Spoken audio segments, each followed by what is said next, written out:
وجاء من أقصى المدينة رجل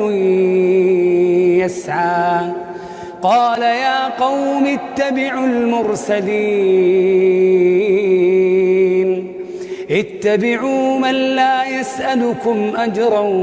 وهم مهتدون وما لي لا أعبد الذي فطرني وإليه ترجعون أأتخذ من دونه آلهة إن يردني الرحمن بضر لا تغن عني شفاعتهم شيئا